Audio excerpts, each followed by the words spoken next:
तो हम बात कर रहे थे energy of electron in nth orbit in hydrogen atom और हाइड्रोजन लाइक एटम। तो हमारे पास ये एक्सप्रेशन आया था। अब इस एक्सप्रेशन में देखें तो ये क्या है, मास ऑफ इलेक्ट्रॉन कांस्टेंट है, charge on electron constant, epsilon not constant, H constant. तो अगर हम इसकी वैल्यू पुट करें तो इसी एक्सप्रेशन को हम ऐसे भी लिख सकते हैं, -13.6, ठीक है, Z² अपॉन n²। लेकिन ये जो एनर्जी आएगी ये किस में आएगी, इन इलेक्ट्रॉन वोल्ट, -13.6, ठीक है। ये जो एनर्जी है किस में, आपका इलेक्ट्रॉन वोल्ट में। कोई दिक्कत तो नहीं है। तो अगर मैं बात करूं फॉर हाइड्रोजन एटम, तो हाइड्रोजन एटम के लिए Z की वैल्यू कितनी हो जाएगी, 1। तो energy of electron in nth state कितनी होगी for hydrogen atom, -13.6 upon n² electron. तो दिक्कत तो नहीं है। तो अगर मैं फर्स्ट ऑर्बिट की बात करूं यानी n की वैल्यू 1 पुट करूंगा तो कितनी एनर्जी होगी फर्स्ट ऑर्बिट में इलेक्ट्रॉन की, -13. अगर मैं n की वैल्यू 2 पुट करूंगा तो सेकंड में कितनी एनर्जी होगी, -13.6 डिवाइडेड बाय 4, है ना, स्क्वायर ही तो करना है। तो कितने आएगी ये,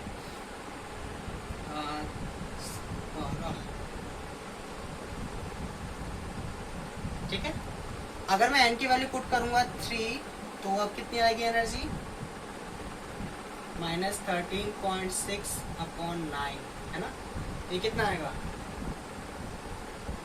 कम, ठीक है, और कितना आएगा 4।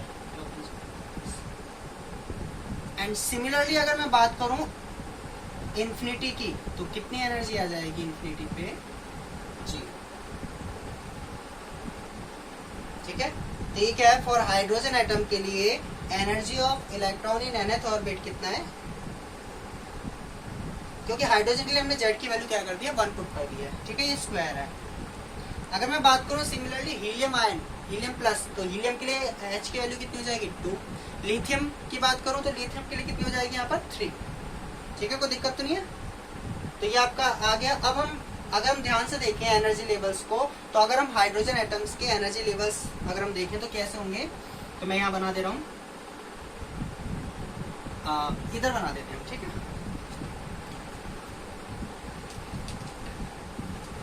Energy levels of hydrogen atom,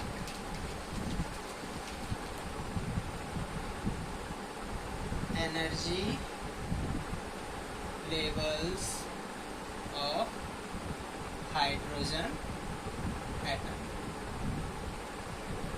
तो आप क्या देख रहे हैं कि जो एनर्जी है वो आपका कंटिन्यूसली डिस्ट्रीब्यूट नहीं है, डिस्क्रीट मैनर में है, यानी आपकी जो आपकी एनर्जी लेवल्स हैं वो डिस्क्रीट हैं। सबसे पहला आपका कितना है, पहला किसके लिए, n = 1 के लिए वैल्यू कितनी है, -13.6 इलेक्ट्रॉन। सेकंड क्या है, n = 2 जिसकी वैल्यू कितनी है, -3.4 इलेक्ट्रॉन वोल्ट। फिर n = 3। लेकिन आप क्या देख रहे हैं, जैसे जैसे हम ऊपर जा रहे हैं तो ये जो दो कॉन्जिक्यूटिव है सक्सेसिव जो एनर्जी लेवल्स हैं इनके बीच का गैपिंग कम होता जा रहा है, ठीक है। तो अगर हम ऊपर देखें तो उनके बीच का गैप कम हो गया है, यानी कि आपका ये n = 3 के लिए है, कितनी है, -1.5 इलेक्ट्रॉन वोल्ट। सिमिलरली 4 के लिए जो इनके बीच का जो गैप है, स्पेस है, वो कम हो रहा है। एंड सिमिलरली अगर हम देखें तो ये एनर्जी लेवल इस तरीके से पास पास आ रहे हैं, और n = इन्फिनिटी पे एनर्जी कितनी हो जाएगी इलेक्ट्रॉन की, जी, कोई दिक्कत तो नहीं। ये क्या है आपका energy levels of hydrogen atom. तो सबसे जो नीचे वाला है आपका फर्स्ट लेवल है जिसको हम ग्राउंड स्टेट कहते हैं, उसमें उसकी एनर्जी कम है, माइनस में जितनी ज्यादा वैल्यू उतनी कम, ठीक है। जैसे जैसे ऊपर जा रहे हैं एनर्जी आपकी बढ़ रही है।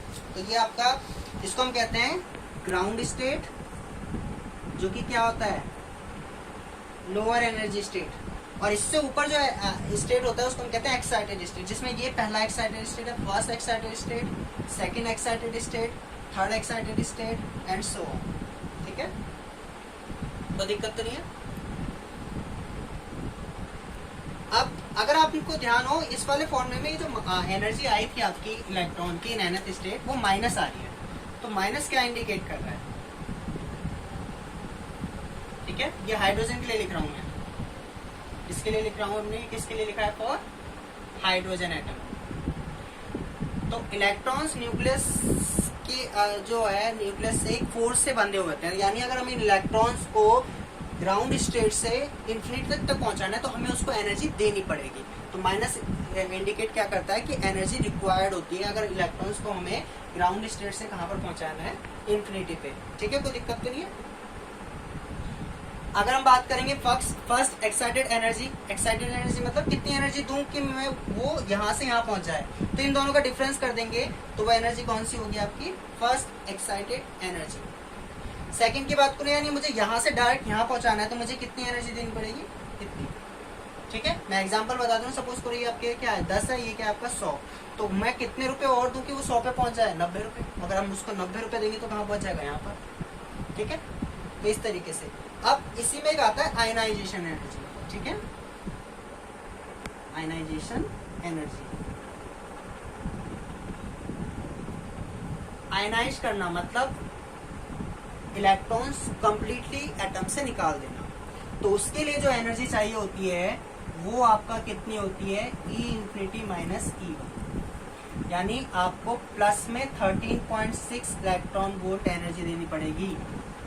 ये किसके लिए बात कर रहे हैं? हाइड्रोजन एटम के लिए। अगर आप इतनी एनर्जी देंगे प्लस में तो इलेक्ट्रॉन जो है वो ग्राउंड स्टेट से कहाँ हो जाएगा? एकदम लास्ट, यानी इंफिनिटी पे पहुंच जाएगा, यानी एटम से निकल जाएगा। तो एटम्स का क्या हो जाएगा? आयनाइजेशन, उसको क्या कहेंगे? Ionised atom. और उस एनर्जी को क्या कहेंगे? Ionisation energy. The energy required for the removal of electron from atom, ठीक है, from its ground state, it's called ionisation energy. Ionise करना। ठीक है, कोई दिक्कत तो नहीं है। एक्साइटेड एनर्जी आपको पता है, एक्साइटेशन एनर्जी। एक्साइटेशन एनर्जी क्या होती है?